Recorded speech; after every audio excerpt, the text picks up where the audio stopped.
The BS Report is a free-flowing conversation that occasionally touches on mature subjects. First of all, This is the BS Report with Bill Simmons. it might be cool, I don't know. And if it's not, I don't care. The BS Report with Bill Simmons. Bill Simmons works for ESPN. He's also named the Sports Guy, and he writes a comical sports column. He must be a popular dude. The BS Report. It's got a real dirty sound, like a rusty steak knife cutting through a well-aged steak. Now. Here's Bill Simmons.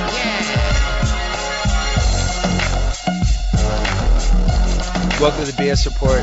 Monday, NFL playoffs. Oh boy, do we like this. We're going to do a two-parter today. A little bit later, we have Chad Millman from ESPN The Magazine talking about the Lions. We're going to have Mike Lombardi from the NFL.com and NFL Network, the NFL.com, NFL.com. And possibly my buddy Joe House, who's still running around the streets of Washington holding an RG3 jersey and screaming to the heavens. Aaron Schatz, I think, is coming Wednesday. He needed more time to look at the numbers. Right now, the public's been waiting for this one. After yet another terrible Cowboys collapse, this time costing them the season, and yet another Romo just inexplicable play to cost the game. Cousin Sal has decided to join us anyway. Cousin Sal, how are you? It really is. I'm not good. I'm not a lot better than I was 12 hours ago when the third interception hit. But it really is the worst case scenario for me. Romo throwing 3 interceptions and losing a winnable game, and I can't defend him. I don't know what to say. I can't defend him. It's a nightmare, and it's I don't even know what to say other than, I don't understand why a lot of people who don't have a rooting interest one way or another are rooting for this guy to fail so much. It's like, Lucy, don't you want to see if Charlie Brown can kick the ball once? Don't you want to see what could happen if Lucy leaves the ball there? Don't you want to see it? I don't understand it. And I also don't get the big game thing. Like, he can't win a big game. Well, we're 5 of the last 7 games big. I think they were sort of big. I think beating Pittsburgh in overtime was big. I think winning at Cincy was big. I think, even the game we lost, New Orleans down 31-17, whatever, 2 touchdowns in the fourth quarter, I thought that was big. I don't like when people decide which games are big. But all that said, I can't defend him. He lost a winnable game, and I'm sure you're going to say the same. So, well, it's a tough one because I think what gets people about Romo is he has a tendency to do this, but then he'll rope people back in, and he actually gets you. He regains your confidence somehow, and then he loses it again, and then he regains and he loses it again. It's like a zigzag. I was watching that game yesterday. First of all, I had this amazing parlay, and Dallas was the last piece of it, +3. As I told you, it was like 20-1. I told you. I begged you to hedge. Did not hedge. I really thought Dallas was going to win, and somehow it works out where they're down 3 with the ball, and at this point it's like, well, worst case there, I'm pushing. The only way I'm not pushing is if Romo does something terrible here. And as I'm thinking, as the thought bubble is still hanging over my head, he throws, I would say, the single worst pass of his career. Has he had a worse pass than that? No, that was pretty bad, and it was just a bad read. And it's funny because the play calling was so unimaginative on offense for us. Like, it was typical. Garrett really stepped up his game there because, they blitzed every third down, the Redskins did. They blitzed half the second down, and we had no answer for it. They blitzed from Des Bryant's side, so Romo had to roll the other way when he did, But the whole time I'm yelling, throw the screen to Jones. I don't want to hear it. See if another handoff to Felix Jones. Throw the screen to him. And sure enough, that's the screen left. He thought I think Jackson was breaking in on the blitz, and he did, and he stayed back. If he lofted it like 6 more feet, I think Murray would have had like 30 yards downfield. He would have gone. But it just sucks, man. It really does. It's just like, they talk about like rooting for teams and everything. Rooting for a sports team is miserable, and except in very rare instances. Like, they say, would you let your kid play football? Like, I don't even want to let my kid watch football. I really don't. I think I'd rather have him, go off to a farm every fall, like from September to December, and shovel like cow crap from a ditch. I think that would be less agonizing than rooting, certainly for my Cowboys. But I can't stand it anymore. I really can't. Well, you brought up, I want to get back to Romo, but you brought up the key point of yesterday's game. Washington was so much better coached than Dallas was. And Dallas, like, I can't remember watching. I mean, you've seen it when teams are bad, but Dallas was like very close to making the playoffs. I can't remember watching one team do the same thing over and over again to the other team, and the other team just having no idea how to stop it. Like, all they were doing was blitzing him over and over again. They had no fear at all. And Dallas did nothing. They did nothing to try to stop it, fix it, throw screen passes, do like a flea flicker, any weird thing that could possibly make Washington go, uh-oh, we better stop doing this now. They just didn't do it for 4 quarters. Yeah, it got me crazy. I mean, there was no answer. We really had no answer for the blitz. It's like you're playing in your backyard, like, we're going to blitz all 4. No, we blitz once every 4 downs. Like, no, we're going to come every down. Like, okay, that's a problem. We had no adjustment at all at halftime. Garrett. It was terrible. And then on the other end, you know, Washington was running that same goofy offense that is really good. And Dallas just had no idea what to do. It was like they had never seen it on tape before. What do we do with this weird offense? Yeah, I mean, you called it. It was exactly the same on both sides of the ball. It's a simple defensive scheme where you blitz every time. You blitz basically the same guys from the same side every time. And on offense, you got this, you know, sort of like this high school, and God bless the Redskins and Kyle Shanahan. This works, and it's such a high percentage offense in terms of not trading a turnover. It really is. It's like we're never going to get the ball from them. I just felt that the whole game. And, you know, blame Tony Romo all you want, and he lost the game, but our defense gave up 200 yards to a running back that Mel Kiper didn't mention until the 15th day of the draft. So, you know, the Redskins have it together. They're looking good.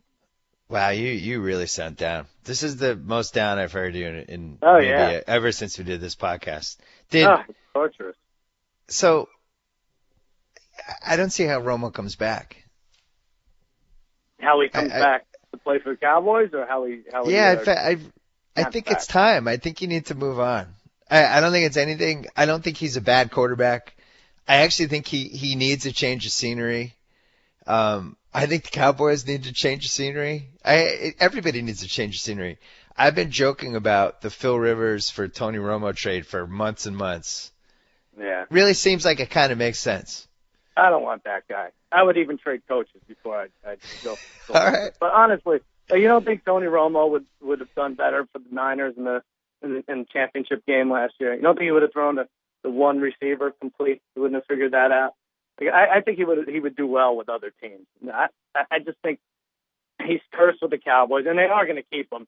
They haven't signed him to a long-term deal yet. But Jerry Jones, as is the case with the whole rest of the team, he has no other plan, so he has to go with Romo. I'd love for the Browns to steal Romo away, but at this point, I think he's the 4th oldest starting quarterback in the league, so I don't think anyone's taking him off their hands either. Would you trade him and maybe try to sign or trade for Matt Flynn? Yeah, I don't know. It's too early. I can't say. I'm so rattled. I don't know what to say. I here's the thing with Romo, like, there's been so many of these games now that I don't even think if you said, all right, write down all of the terrible Dallas losses over the last 5 years, I don't even think I'd be able to remember half of them. Yeah. There's been at least 12. Yeah. I'm sure you could remember them. It just seems like something needs to happen. They can't just bring back Jason Garrett and Tony Romo next year. They just can't. Somebody's got to go. So there's got to be some new blood somewhere. Well, that's the thing. And let's switch gears for a second to the coaching thing. There are now 7 coaches fired this morning. Is that it? Yeah. I understand. I'm all for mixing things up. I understand. But you're not going to tell me that there are 7 coaches better than Lovie Smith out there right now. And you're not going to tell me the Air Force coach has been thrown around. That's a definite better fix than Lovie Smith or, even Andy Reid if you want to go fly. I think I agree with you in terms of switch these guys up. Let them try in another city rather than go pull from the ranks and watching. The John Harbaughs are a dime a dozen. You're just not going to find those guys, So, you mean Jim Harbaugh? Jim Harbaugh. Yeah, Jim Harbaugh. Probably not going to find John either. Or Bob. Yeah, Bob Harbaugh might anyone named Harbaugh might be tough. I actually think searching for a new coach should be like, it should be like life insurance now, and not to make light of the Chuck Strong situation, but you know when you try to get life insurance and you have to pass a test, and if you don't pass it, they're not going to give it to you.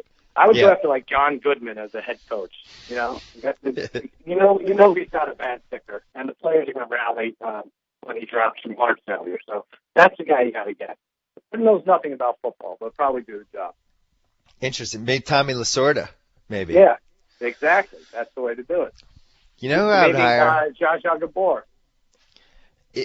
The best possible coach for Dallas would be Andy Reid. I just think that would be so great on so many different levels, and putting him and Romo together would be one for the ages. But Wisenhunt getting fired. Really, he got fired because over and over again he rallied behind the wrong quarterback. I actually think he's a good coach. Yeah, he just had terrible quarterbacks. Do you think if they didn't start off 4-0, he might still have his job? Like in a weird way. Even yesterday, that team was playing hard. Yeah. They had Brian Hoyer as their quarterback, who wasn't even on a team for 12 weeks of the season, and they were in that game and trying to make plays. I thought their defense was good.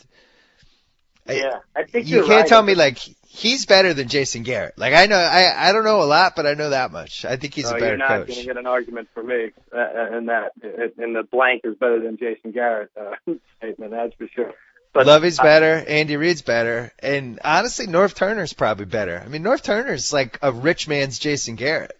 Yeah, and then going back to what you said, out of the 7, I don't think which teams do you think quit on their coach out of those 7. I don't think the Cardinals did. I don't think the Bears did.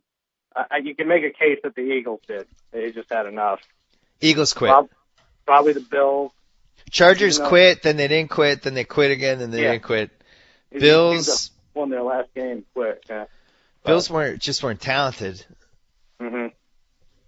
To me, like I thought Jim Schwartz, like the Lions quit on Jim Schwartz more than just about anything. They lost 8 straight. Yeah, you're right. That's not quitting? I couldn't figure out if they were the best 4-11 team going into yesterday or the worst 4-11 team I've ever seen. It's definitely one of them. But that was the sneaky thing that happened yesterday. The Lions got the 5th pick in the draft. They did, right? In a draft that there's no number 1, but everybody kind of likes 5 or 6 guys a lot. Mm-hmm. That team has talent. Like that, I thought he was going to get fired today, and he didn't. But that team, I think, has legit talent and is one draft away from just flipping the script, like kind of what Minnesota did this year. Let's go to the games. I already mailed you my picks because it's just way too hard to stay away from the line. Yeah. Hey, we decided to adopt Chris Berman rules for this Round 1 podcast. What is it? Oh, every game I get right is worth 10 games. But for you, it's only 1. So that's just the rule. It's my show, and that's my idea, and that's what we're doing.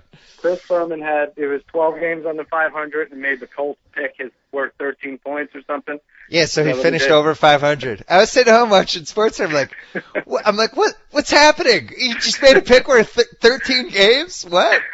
I don't know why, but that actually impressed me. I think the thing that impressed me about it is being able to explain that without pulling up a reference pre-1974. But no. I don't know. No, come on. What? Now you defending him? I forgot. Come on. No, listen. I like if it's your thing, you should be able to get the rules. And the rules for the playoff podcast are this: every pick I get right counts for 5 games, and every pick you get right counts for 1. And that's just the way we're going to do it. All right, great. Well, without even going on, I did mine, and then you sent me yours.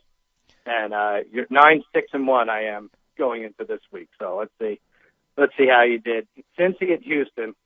Oh well, before we love how they schedule the games. We always enjoy this. Were we okay with the schedule? So the schedule is this: Cincy at Houston is the first game on Saturday. We call it the Shakey's Pizza game because every year we're at a Shakey's Pizza having our fantasy football banquet. Right.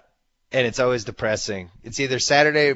We always pick whatever the more depressing game is, and I think that is as depressing as it gets. Well, it makes sense because 10 feet away, there's a transvestite pleasuring another one. Right.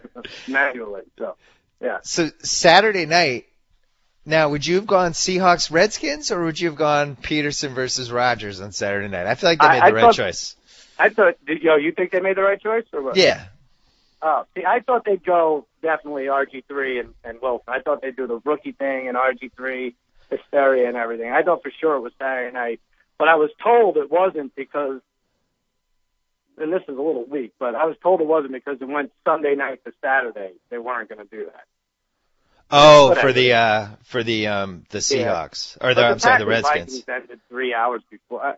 What's the difference after a while? But yeah, I think that's the reason why they went Seattle, Washington for the push to Sunday. I was actually kind of fired up for a Sunday afternoon Lambeau NFC North playoff. It just felt a little more right. And Seahawks Redskins Sunday felt a little afternoon, more. Yeah, I knew they'd probably put Peterson on Saturday night, but I was still excited for the rookie QBs to be Saturday night, and then for Packers Vikings to be the last game. Anyway. Well, however you shake it, I think it's better than it would have been Niners Bears, right? Had the Vikings lost, it would have been Bears. Yeah. I'd rather see Minnesota Green Bay 3 than Niners Bears. I think that'd be a whole 13-6 affair, and Niners to pull it out, right? It worked out really well. There's one bad game and they get rid of that right away. And then the next two are really interesting and compelling for various reasons. So Texans, Bengals, I went a little too high. I said the Texans were favored by 6.5. Yeah, I went way high. I said 7.5 and it's only 4. So you're going to win that one. Holy mackerel. I don't get that. Why is that so low? I mean, the Texans in a free fall. What have you seen from the Texans in the last month that makes you think they're a good team? I don't know. I'm thinking last year Texans won this very game, in the same time slot, 31-10 with T.J. Yates. Well, I looked it up. It's T.Y. Hilton's cousin. I don't even know how that works out. But the Bengals, are they much better than they were last year? I think with Cobb and I think the Texans have to get it together. I think the Bengals are better than they were last year. I do. I think Dalton's better. I think their front seven has really become good as the year went along. They won a tough game or two, gave themselves a little confidence, but more importantly, I just don't like what I'm seeing from Houston. I think Schaub, dating back to that terrible, terrible, terrible Pats game, he just hasn't looked right. He just looks off. He's going against the Colts yesterday in a game they need to win. The Colts aren't exactly the 85 Bears, right? Everybody, the Pats scored 50-plus points on them. Right. And Schaub's getting hit, he's underthrowing guys, he's overthrowing guys. I don't trust that guy at all. I think he's been terrible. I almost wonder, I'm watching him wondering if he's hurt. Does he have broken ribs that they're not telling us about, or does he have a torn ligament in his arm and they're not telling us? But he looks hurt to me, even though maybe he's not. Maybe it's just the Chuck Strong mystique. I mean, I saw that Texans rush, that pass rush. They were 6 yards in the back every time Luck dropped back to throw, and he still got it off. I mean, it was amazing how he was completing passes. And he was they great. had the kick return for a touchdown. It really just did seem like the stars were aligned for them. But yeah, Texans do need to show us a little more in this game. So where do we think that line ends up? 3.5? I think it ends up 3.5. You think it goes lower, huh? I think it's either 3.5 or 4. Yeah. Wow. I don't know. I think Pac-Man Jones guarantees victory for the Bengals, and that shoots the line up to 6. Love to see two Cowboys defensive coordinators going at it, Wade Phillips and Ron Zimmer. I wish them both luck. Has Marvin Lewis ever won a playoff game? I'm sure he has. I just don't remember it. He might not have. Did Carson Palmer win a playoff game?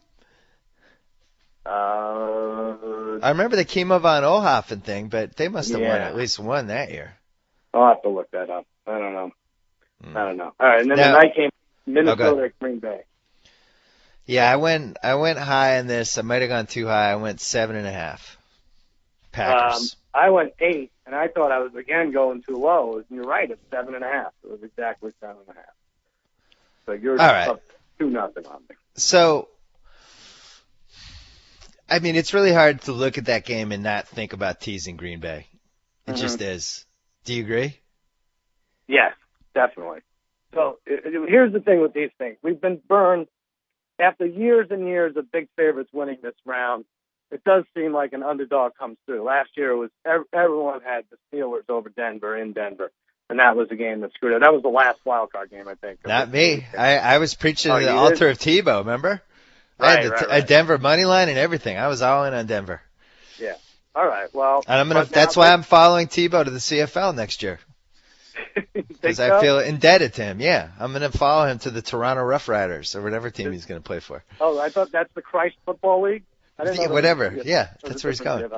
Oh, yeah. I don't know. I think that's low. I like Green Bay here. They won 23-14 on December 2nd. Obviously lost 37-34 yesterday. I like them to come back here. I mean, I think they back to their form against Tennessee last week. That's what we're going to see this week. They're just going to load up. So you take the Vikings. I think that line ends up at 7 or 7.5. You take the Vikings. You're trailing 27-17, beginning of the fourth quarter. Do you have any confidence you cover the spread at that point? Oh, they cover the spread? No.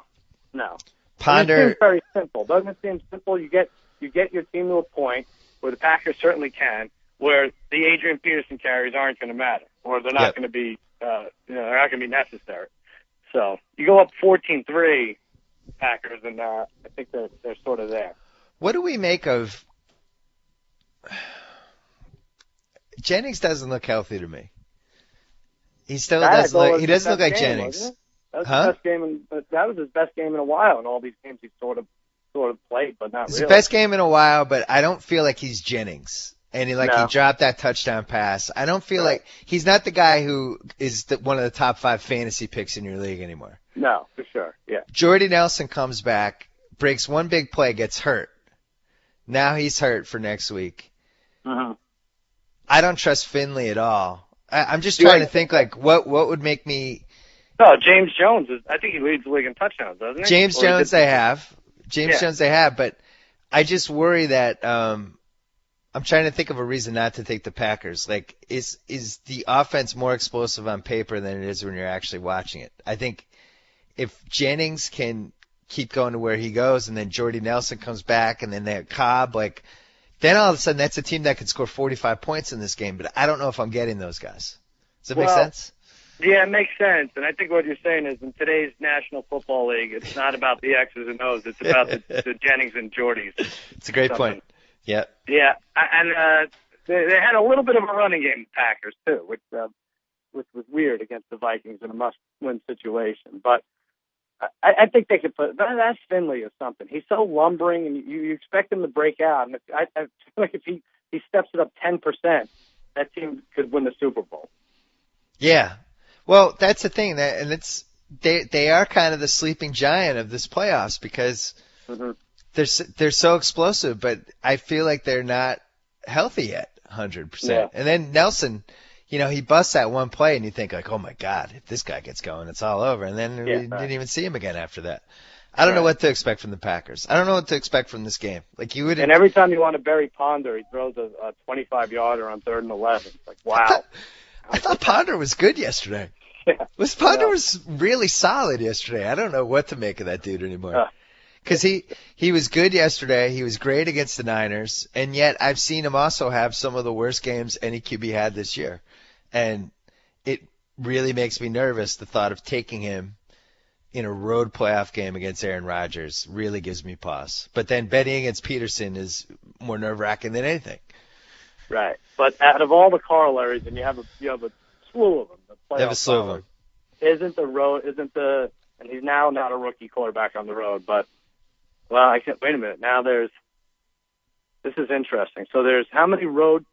There's either we said this last year. It's either 1 year rookie or 2 year quarterbacks on the road this year. Right? Yeah. The corollary is not rookie QB. The corollary is if you're taking a QB on the road, you better trust that QB. Yeah. And I do not trust Christian Ponder. Right. So Saturday you have 2 sophomore quarterbacks on the road, and Sunday you have 2 rookie quarterbacks on the road and one at home. Yeah, I I don't distrust Andy Dalton. I don't totally trust him either. I trust Wilson. I think Wilson's good. And then Luck, I trust him. I don't trust his offensive line. And as you said, Houston was in the backfield every play. It was kind of an amazing game by him. Yeah. 4 or 5 guys in the backfield on every play, and he was just kind of moving around and finding people. And he gets that ball off with velocity, and he's not throwing it away. It's remarkable to watch. Let's go to that game as well. We're there Sunday morning now, or 1 p.m. Eastern, Indy at Baltimore. Chuck Strong. Chuck Strong helped me win our NFL wins pool that we did. Yeah. I finished with 32 wins. The Ravens had 10, Seahawks had 11, Colts had 11. And power Chuck Strong. I don't know how the Colts won 11 games. Now, did you know about the Chuck Strong thing when we drafted the teams? You knew, didn't No. My reasoning, I picked the Colts to make the playoffs, and the only reason was because I just felt like the upgrade from the terrible, terrible QBs they had last year to Luck had to be worth like a couple wins. And then after that, easy division. We knew that division was going to be terrible. Mm-hmm. But I picked them to go 9-7 and get the 6th wild seed. I never ever would have thought they were going to win 11 games. They were the big surprise. So, 11-5? I mean, it's outrageous. How does it happen? Their over-under was 6.5. Was that it for wins? Because we looked at that too in our first podcast of the year. Yeah, might have even been lower than that. I picked the Ravens as 7-point favorites at home against Chuck Strong. All right, you're going to get this too, because I went 4.5. I don't think the Ravens are a full touchdown better than this Colts team. I don't think there was any week this year where I thought they were a full touchdown better than the Colts. But it's 6.5, so you were closer. I got to be honest. I think that's a fair line. You do? Yeah. Baltimore's good at home. They looked a little better last week. This week you throw away because they rested everybody. But I just keep coming back to that Colts team. Like think of how badly they got beaten up by the Pats, and then who was the other team that killed them? Was it Denver? Well, the Jets beat them, didn't they? The Jets beat them. They've lost some big games. I was thinking that, but it's been quite a while now, right? Is that a different team with a different swagger now we're looking at? Yeah, I guess the only thing that's happened over the last 2 months, Hilton's kind of emerged, right? He'll make one play a game, and their special teams has been making plays for them. Vic Bauer's been pretty good. Fleener came back, the tight end, so they can go 2 tight end a little bit. I think they can move the ball better, but defensively, I still think they're. Schaub yesterday was really missing guys. That's why going back to the thing of whether he's hurt or not. Like it's not like that Colts defense is good. I don't know. I don't know what to make of this game. Your brain tells you, oh yeah, Baltimore at home, but this Chuck Strong thing, could this just go one? Is this destiny for this to go one more week? Do you feel like the teams playing against Chuck Strong feel bad and sort of let up a little and say, "Wow, I don't want this guy thinking their team's not playing for them." So maybe Ray Rice takes a knee at the line of scrimmage every time. I don't think they're thinking about it. I do think yesterday. Yeah. There's no way the Colts win that game otherwise, except for the fact that he was coming back for that specific game. Otherwise, they just rest everybody, and there's just no way they're going to lose that game.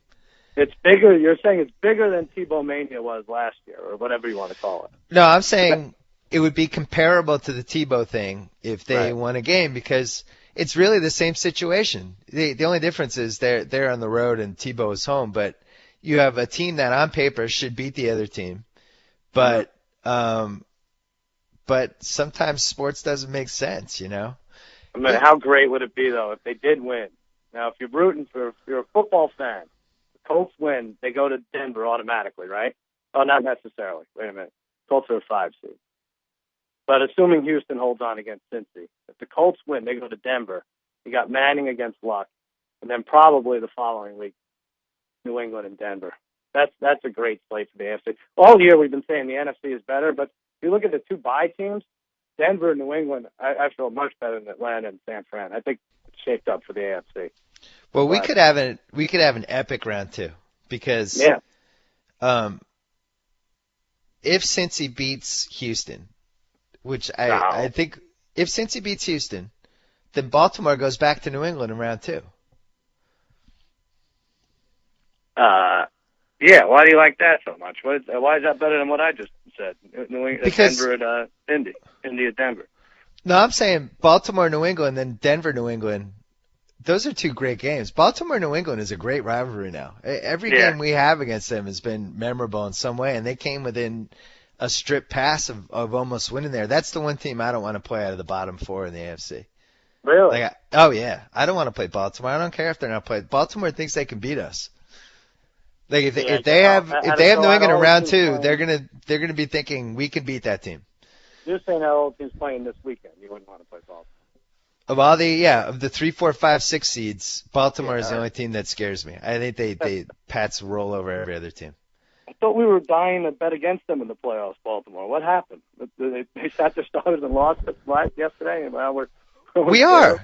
Oh, don't think I'm not going to pick the Colts on Friday. Are you crazy? Okay. I mean, by Friday, I'm going to have totally talked myself into the money line and everything. I'm just saying that the Pats Ravens thing kind of supersedes whatever's happening this year. Like anytime we play that team, they're going to think they beat us in the playoffs 2 years ago, New England, or 3 years ago.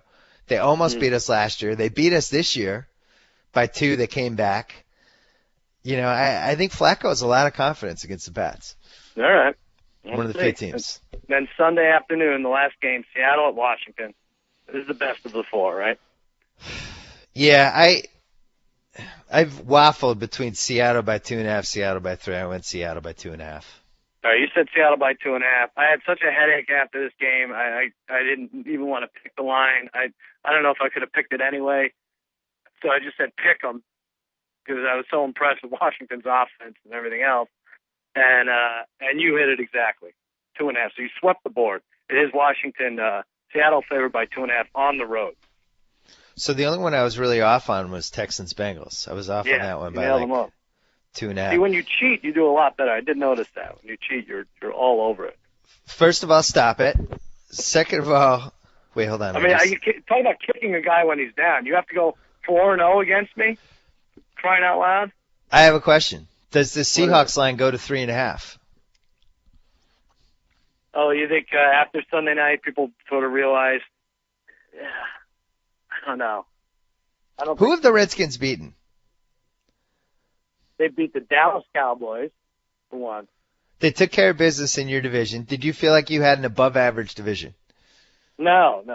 And they're like, all these Giants fans are like, what happened to the Giants? Like, the Giants were 9-7 last year too. Nothing happened to the Giants. Maybe the pass rush wasn't as fierce this year, but they were a 9-7 team and got to the Super Bowl and won. But no, we didn't have an above-average division. We didn't. Who was their best win? The Redskins.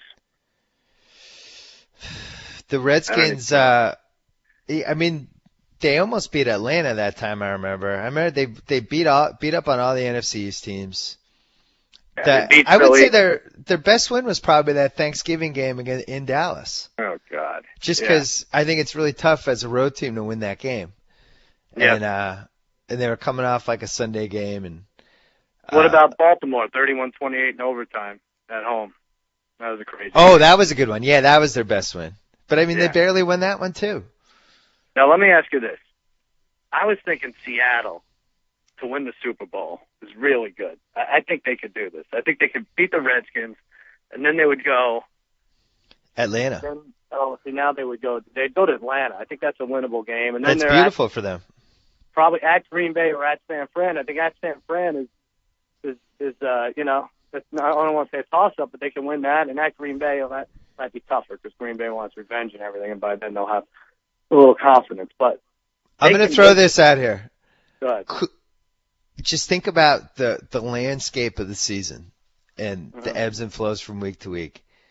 Wouldn't it make sense for the NFC Championship game to be Seattle at Green Bay, Golden Tate revenge game? That'd be great. Wouldn't that tie in everything that's happened the whole season into this? It would just be great. Then it's like, shut up. The Golden Tate thing worked out. You're hosting a home game against this team. Now go beat them, and then we'll never have to talk about that game again. Absolutely. That would be good. But Seattle, now I'm thinking 9-1 is not good odds for them to win the Super Bowl, right? Because they're going to be, at this point, they have to win 4 games. No, that's not. Those aren't good odds. They're going to be an underdog in probably 3 of them, right? You're just better off betting them game by game.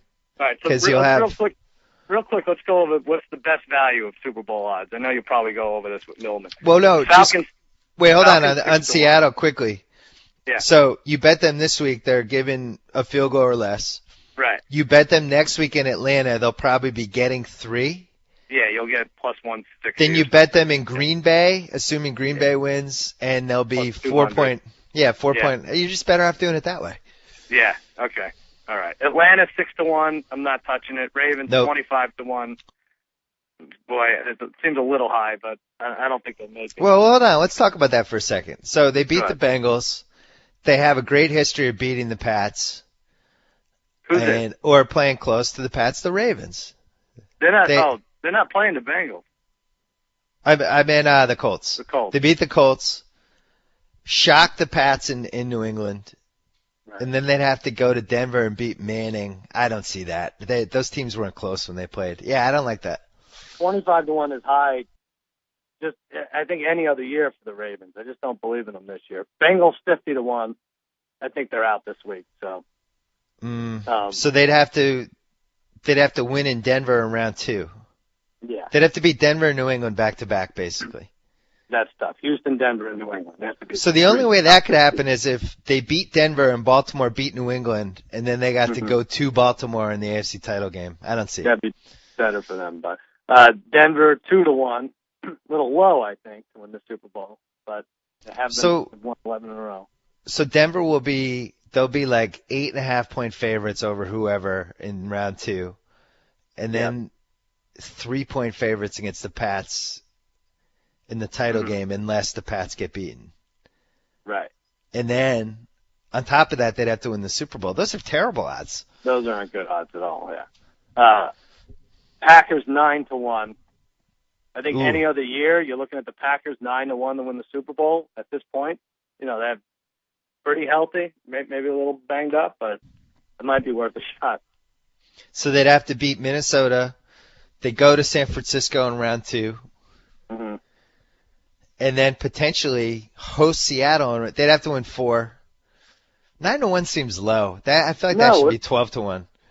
They only have 2. They need 2 games to make the Super Bowl. They'd have to beat. Right? No, they play this week. They beat Minnesota. Oh, right. Yeah. Okay. That's too low. All right. Texans 20-1. Had they won yesterday, they probably would have been 5-1, right? Yeah, that's not worth it. Colts 80-1. Wow. Chuck Strong. That's fun, man. I might go with that. So they'd have to beat Baltimore. Mm-hmm. Then they would have to go into New England. Oh no, they'd have to go into Denver. Right. And the Cincy one. Oh, that's not happening. 80-1 No, is. it's Chuck Strong though. I'm not saying go crazy, but if you put $10,000 on it, you win $8 million, right? You get to own the Colts. Yeah. I think you win $800 million. Mm. Vikings 75-1. I think it's the same situation as the Colts. Just gonna be too tough.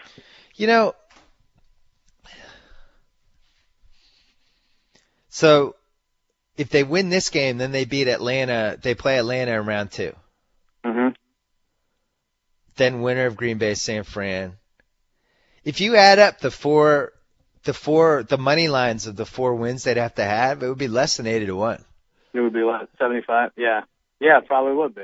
The downside would be you'd be betting in a franchise that's never won a Super Bowl and is among the most tortured franchises in the league, and you'd be betting on Christian Ponder to win 4 straight road games. Mm-hmm. Yeah, that's rough. Yeah. All right, we'll move on from that. Patriots 5-2 to win the Super Bowl. To win the Super Bowl. Those aren't good odds.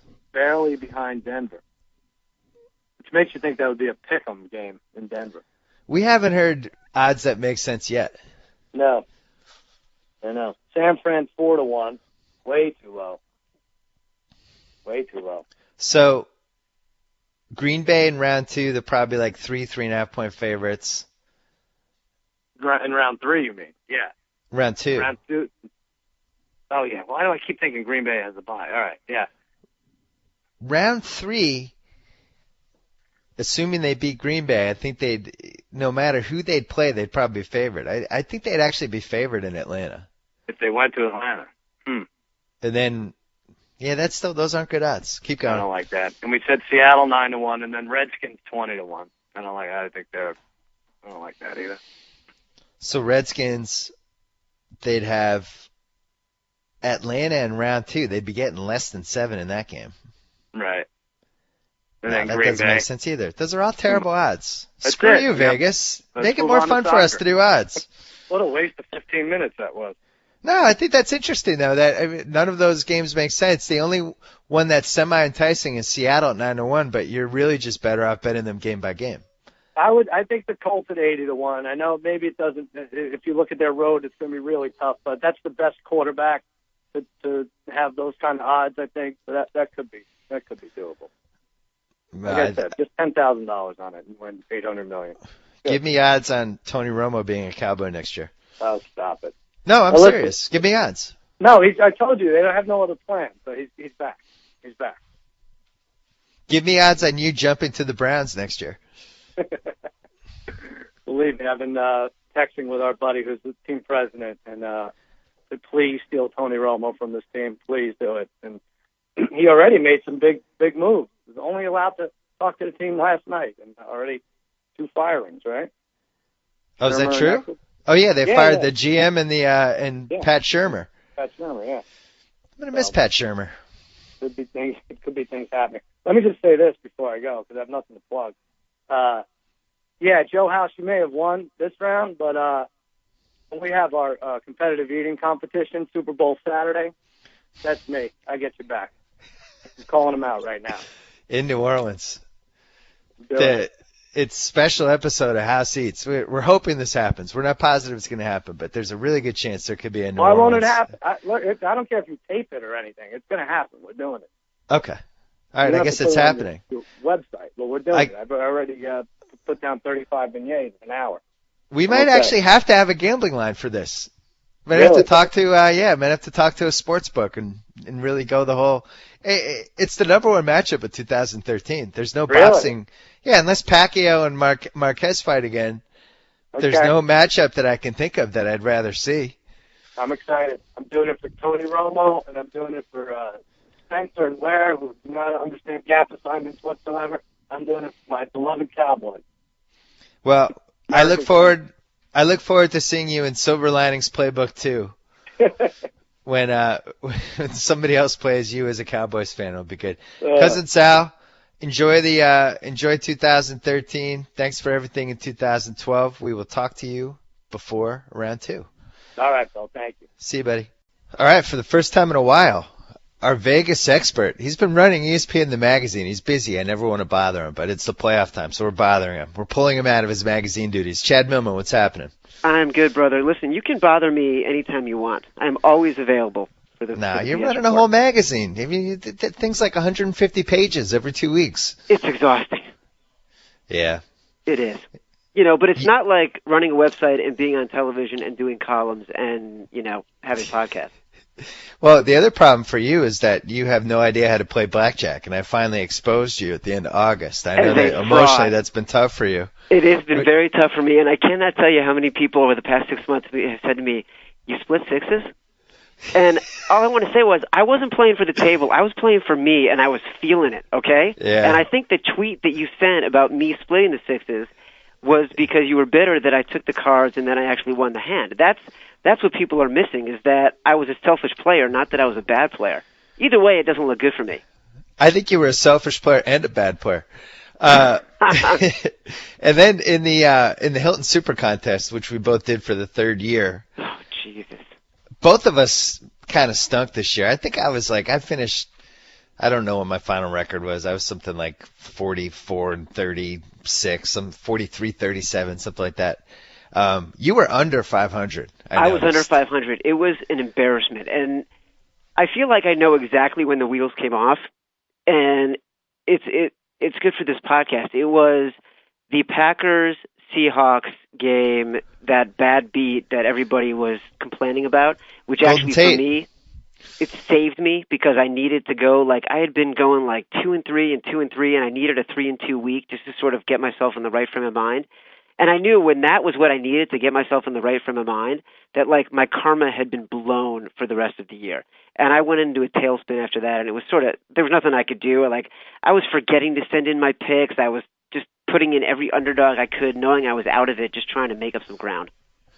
It was ugly. It was tough. You know, you really need luck with that contest. Even yesterday, you probably have 15 of these. You probably have one game a week that just could go either way with the pick, and you either get screwed or you get lucky. And I feel like I went like 2-13 in those games. Like even yesterday, I had the Bears -3, and they win by 2. You know, it was a litany of those for me this year for some reason. Not only do they win by 2, but like they kneel down. If Matt Forte breaks one more tackle, then they're covering that spread. Instead, they get inside the 20 and they kneel down, and the game's over, and you don't get to cover, and they don't make the playoffs, and Lovie Smith gets fired. Yes. It's like a lot of things happen. Trifecta of badness. I was shocked by the Lovie Smith firing until I noticed that he had only made the playoffs once in 6 years. And I was like, oh, I guess that makes sense. As a Bears fan, I wasn't shocked by it at all. I was actually driving into work this morning. I was listening to the radio, and I heard Jaws on Mike and Mike saying that he was surprised that Lovie Smith was on the hot seat. And I want to be like, dude, the team's a train wreck. They were 7-1. They were only good against bad teams. They haven't made the playoffs. They should have won that Super Bowl. I'm still bitter that they didn't win that Super Bowl because they had some of the worst play calling and some of the worst game planning you could possibly have for a team in the Super Bowl. And that, to me, was indicative of the Lovie Smith tenure with the Chicago Bears. Chad Millman will not miss Lovie Smith. I will not. Let's talk about the 4 playoff games. Yeah. You talk to lots of people. I've been talking to lots of people. You once wrote a book called The Odds. I did. In which you met many, many Vegas characters.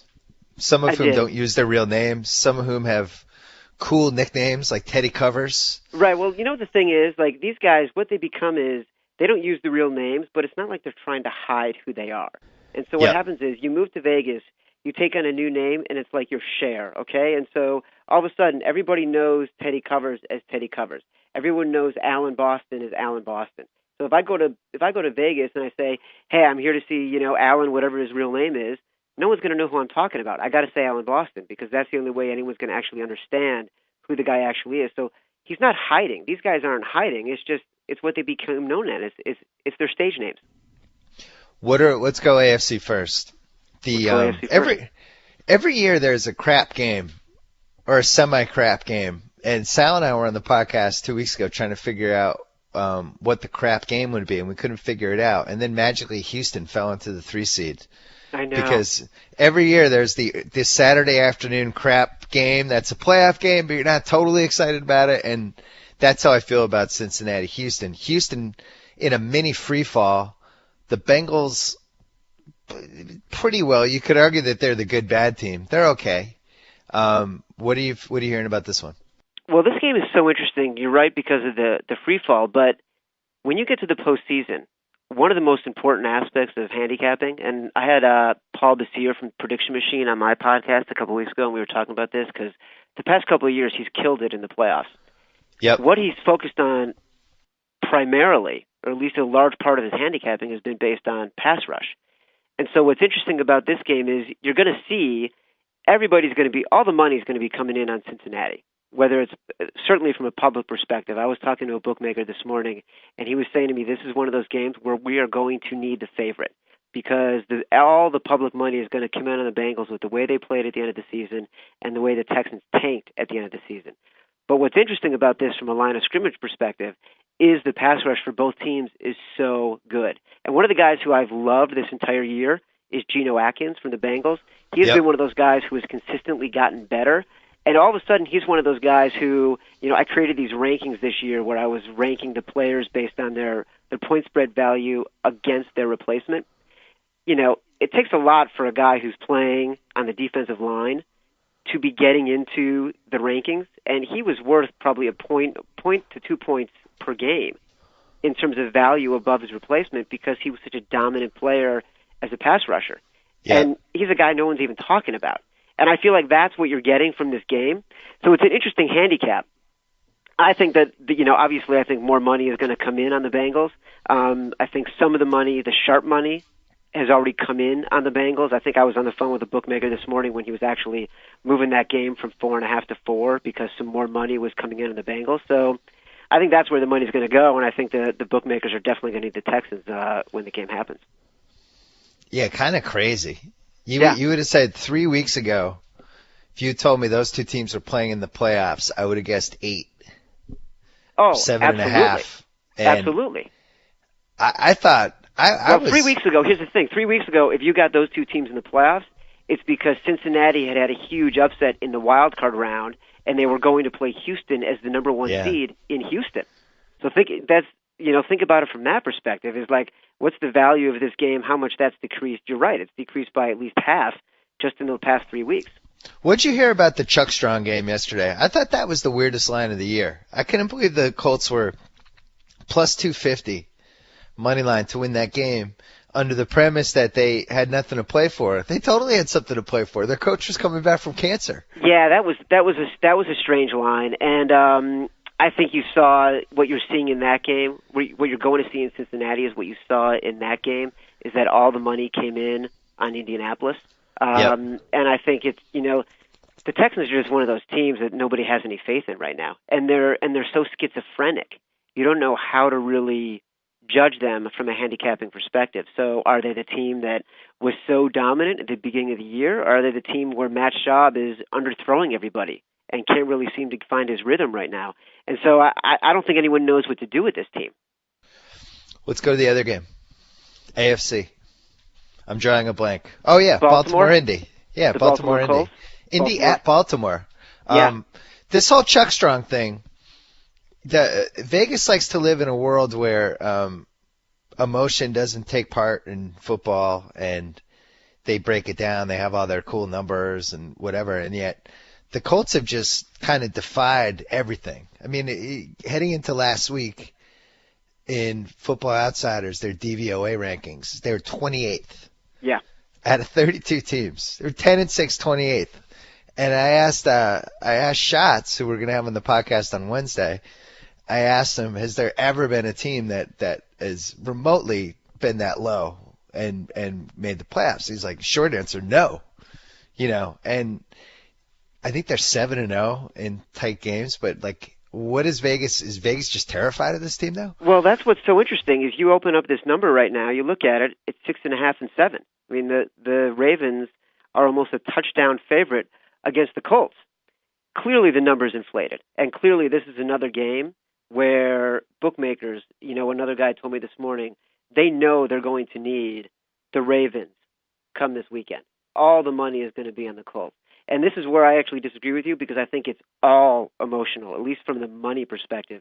It's all emotional. And I think the mistake that the bookmakers are making is that they are not taking that into account as much as they should be, and they are letting the numbers dictate what this spread should be. But this is exactly what the spread was with the Texans and the Colts yesterday. And all the money came in on the Colts, and the Colts ended up doing exactly what everybody who bet on them thought they were going to do. And so I certainly think that this game is going to be closer than what the spread indicates, and I think the number is going to fall as it gets closer to the weekend. I think what's going to happen is as it gets a little bit smaller, as it shrinks a little bit, then you're going to start getting some money on the Ravens from the sharp side, potentially, because, again, you think about it from a completely rational perspective, the Ravens are actually a pretty good team. They haven't played well at the end of the year, but they're a very good team. They are probably going to be as healthy as they've been in a while. And they've got the Colts on the road with a rookie quarterback playing in his first playoff game. And despite the fact that Luck hasn't played like a rookie quarterback at all this entire year, they're banking literally on the fact that he will sort of show his true colors and play like a rookie quarterback in that playoff game. It's a tough one because you look at that 6.5 or 6 or 7, wherever it's going to end up. You just think, I'll tease Baltimore. Yeah. I'll tease them with one of the other games against the rookie QB, and I'll go head to head against Chuck Strong. But you could also go the other way and go, oh, this is great. The Colts, I don't care what the line is. They're going to win. So you're giving me basically plus 200. I'm going to grab that. Well, see, Thank you. I actually wouldn't. I wouldn't do that because I don't think they're going to win. I think it's going to be a close game. I still think the Ravens are going to win. I just think it'll be closer because also the Colts, they haven't been that great on the road. So you sort of have to take that into account. They've done really, really well at home, but I think on the road, what is their record on the road here? Hold on.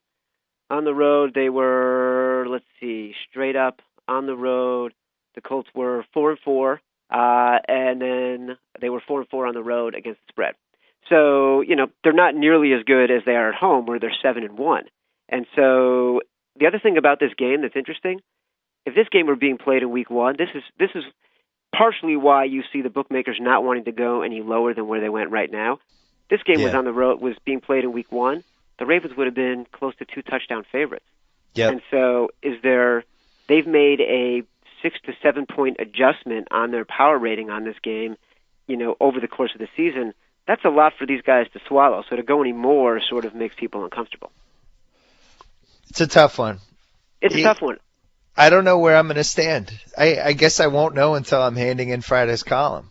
But you could really make a case either way. Like, you could make a case. The Colts already had their Super Bowl. They made the playoffs. They won 11 games. They won the comeback game for Pagano. And anything else is gravy.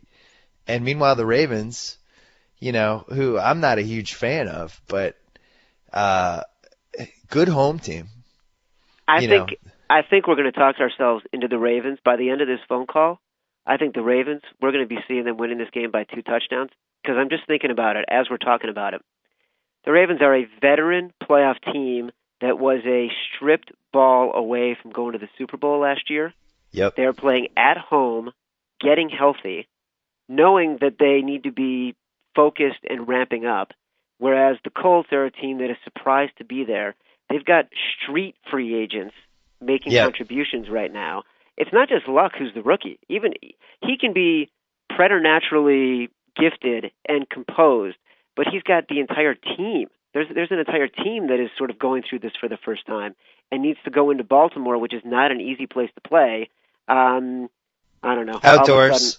All of a sudden, I'm convinced the Ravens are going to win by 2 touchdowns. Well, the other thing is they looked great yesterday against Houston indoors, against a team that you can throw on. And I just think there's a little bit of a difference being in Baltimore outdoors. Luck's been great at the end of these games. He will give you turnovers though. He will throw it up for grabs. He'll try to do too much. I think out of the 3 rookie QBs that are playing in round 1, I feel the least confident in him on the road. Like, I'm most confident in Russell Wilson, no question. And Griffin at 75%, I still feel a little better about than Luck. I could totally see myself talking to Chuck Strong. I think as the week goes on, it's just so much fun to root for, But as a Pats fan, I look at the big picture and I think, if Cincy beats Houston, which could absolutely happen, Baltimore beats Indy, all of a sudden Baltimore's coming to New England in round 2. Out of those bottom 4 teams, that's the one team that thinks it can beat New England. That's a worst case scenario for the Pats, I feel like. Any of those other 3 teams they beat.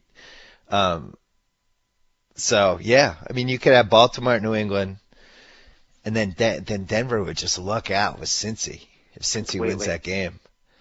I cannot wait for a Tom Brady, Peyton Manning AFC title game. Let's hope it happens. Knock on wood. I'm going to knock on wood. NFC. NFC, who do you want to do first? I mean, you're talking about Russell Wilson. 2 classics. And RG3. To me, this is the most interesting game. It's interesting from just about every single level, whether it's a player analysis perspective, whether it's a bookmaking perspective, whether it's a handicapping perspective. The fact that the Seattle Seahawks are going on the road and they are a field goal favorite against the Washington Redskins is pretty astonishing to me. And I think this is a clear indication of a public perception game. In reality, at the most, the Seahawks should probably be a point and a half favorite. That's what the game should have opened at. The fact that it's opening 2.5, 3, just shows you how much the public has rallied in terms of betting dollars and tickets for the Seahawks in the past 3 weeks because of those huge blowouts they had. And now, to me, the Seahawks have been one of those teams where I feel like I've been on, if I won with any team consistently this year in the contest, which I barely did, it was with the Seahawks and the Rams. And I love this team. And you love this team because of their defense, long before you love this team because of Russell Wilson. Now, Russell Wilson has just made them such a stronger team, and Wise Guys have been cleaning up on this team all year. It was 3 weeks ago. They were going into, I forgot who they were playing. It might have been going to that Buffalo game, and bookmakers were telling me they weren't going to get any money on Seattle at all. They can make the number whatever they wanted. It didn't matter. Now, that tune has completely changed. I mean, this team was 11-5 against the spread. Here's the key, Mr. Simmons. They're not as good on the road. They were 7-1 at home, 4-4 on the road, and one of those games was the Toronto game against the Bills. That's what gives me pause. You're preaching to the choir. This is why I briefly backed off the Seahawks bandwagon. I was tired of picking them on the road, and then they would lose in the last 5 minutes of the fourth quarter. Yep. It just kept happening. I was like, all right, I don't trust these guys anymore on the road. At least I'm not picking these guys. And then of course they I forget, where was the big comeback win? Chicago? Yeah. And that got their season going. But the thing that's interesting to me about them, they did not play a bad game this entire season. They didn't have one stinker. They didn't lose any game by, every game they lost was a game that they had a chance to win in the last 5 minutes. So there's a certain level of consistency with them that I thought they should have been favored by a field goal. If anything, I think you could talk me into this going to 3.5, because this Redskins team, who have they beaten? Who are their big wins? I know they did really well in the NFC East coming down the stretch, but do we know if they're a good team? Like yesterday, they were just blitzing Romo every single play, and Dallas just couldn't figure out what to do. If they're going to do that against Seattle, Russell Wilson's going to pick them apart. Well, I think you asked an interesting question. Do we know if they're a good team? At the same time, you're saying they did well in the NFC East, because I'm not sure that we know if the NFC East was very good. I don't think it was. Newsflash. I don't think it was a good conference, and I don't think Dallas was a good team. And you look at how Dallas played yesterday with their season on the line, all the mistakes they made, and how easy it was to just kind of run on them and shut down their passing game, and their running backs did nothing. I just don't think that was a very good team. And Washington barely won that game. Romo had the ball with a chance to tie the game with 3 minutes left before throwing one of the worst interceptions of the season. That was unbelievable. But I don't think Griffin he's just not the same guy. That knee brace is gigantic. He has trouble moving around. And, I think the Seahawks are going to have to make him throw the ball to beat them. And I don't know. I don't know if I trust their receivers. What was fun to watch last night in that game was how many times they showed DeMarcus Ware getting fooled and moving inside and down the line, and then Robert Griffin just runs directly outside. It's like it almost was like, it was like just like they had it on repeat, and it was like different plays, but it was the same positioning and the same move that DeMarcus Ware made every single time he turned his shoulders, ran in. That's going to be giving the Seattle defensive coordinator nightmares for the next 5 days, is trying to figure out how am I going to get my linebackers, my defensive ends and my linebackers to contain and not be fooled when Robert Griffin III has that option play. It's going to kill them. It's not even the speed so much as that sort of trickery that I think is the most difficult thing for any team that's facing the Redskins to deal with. I like their special teams in this game too. Washington had that tight end returning kicks. He actually broke one, but I think Seattle has an advantage there, and I don't think they care where they play. I think they're really good. I was impressed by the Redskins. I think it's great they got to the playoffs, but this is the one game where I kind of feel like I know where I'm going. The Seahawks team's really good. I think they're a top 4 team. Let's go to the other game, because I think that's the most confusing game of the whole slate, because we just watched these two teams going at it. Green Bay was playing hard. I think there's such a huge difference though between playing, in Minnesota, where you want to win and it's important to you, but it's not going to have a huge impact on your seeding, versus Minnesota has to win, and Adrian Peterson is playing like a man possessed. this number, it's at about, anywhere from 7.5 to 8 right now. I think it's the right number. I actually think it's the right number. I think there's going to be split two-way action on it. I think if anything, there might be some, a lot of squares coming in and saying that Minnesota's the emotional play and they saw Green Bay stink they saw Green Bay lose the week before. But I think in the end, it's going to largely be two-way action. I don't see any advantage in this game from a betting perspective. It's ponder on the road, outdoors. That's all you need to say. It really is. It's just tough. That's why the line is over a touchdown. It's ponder on the road, and it's Rodgers at home, and it's if Green Bay goes up by 10, Minnesota's screwed. I don't think they can come back. They've done a nice job of, they're winning these games where they have the lead or they stay close, where they don't ever have to get in a situation where they have no choice but to throw. And I think if they're playing from behind, that team is in trouble. Also, Rodgers is great. I mean, at home, I think he's pretty locked in right now. My question is, how healthy are their receivers going to be? Because Jennings still doesn't look healthy. Jordy Nelson got hurt. If they have banged up receivers, it is possible Minnesota could potentially, stay in the game and do stuff. So that's where I'm watching. But just logically, right, you look at this and you think Baltimore, Green Bay tease. Both teams have to win by basically 2 points. That seems pretty good. That seems like a good deal. I know you love those teasers.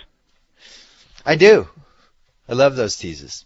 I agree with you. I think the key thing that you said there was this game could be 10 late, and then all of a sudden, Minnesota gets that garbage touchdown at the end of that game, and all of a sudden it's 3 and it feels much closer, because that is something that Green Bay has done this year. They've let teams stay in the game, and that's what worries me about a big spread. Now, again, it's ponder on the road in Green Bay, outside against Aaron Rodgers, who, is as good as quarterback as anybody is ever going to be.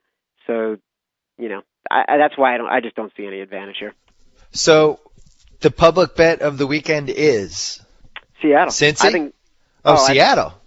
Oh my God, I think they're going to write tickets, 2-1 for Seattle over Washington. The sharp bet of the weekend is?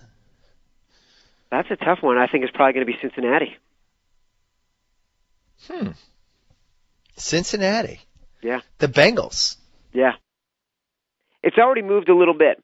And so, that's where some of the early money has come. Now, it depends on what happens over the next 2 to 3 days. It could get more interesting. And, the Baltimore-Indy game could get interesting, if a lot of money comes in on Indy and that number moves, especially if it moves like a big number, because you get sort of in that 5 range and you're talking about a dead number. So if it gets closer to 4, which is a big move, I could see the Sharps coming back and taking Baltimore. Taking Baltimore as a 4-point favorite, if the number got to that, I could see that. Predictions for where the 4 lines will end up. Oh, I think Houston Cincy probably ends up at 3.5 or 4. I think Green Bay Minnesota stays where it is. I think Baltimore probably closes at, I'd say, 5.5 or 6, and I think Seattle Washington probably stays around 3. It's going to be very interesting to see if that goes to 3.5. I would not be surprised. Most places have it. Most places it's 2.5 or 3 even money. So, it's going to take a lot to get it to move. But once the bookmakers get to 3 minus 110, they're going to want to leave it there, and they're going to look for a lot of reasons to do that. Cool. Chad Millman, always a pleasure. We'll talk to you before round 2. Sounds good, brother. Thanks. I'll talk to you. Talk to you. All right, that's it for part 1 of the Monday Mega Playoff Pod. Part 2, Mike Lombardi, Joe House, maybe a couple others. Who knows? Stay tuned for that. Target to set off. Whoa! Thank you for downloading the BS Report with Bill Simmons. Too much fun. Check out more podcasts at the iTunes Music Store or at Pod Center at ESPNradio.com. Peace out.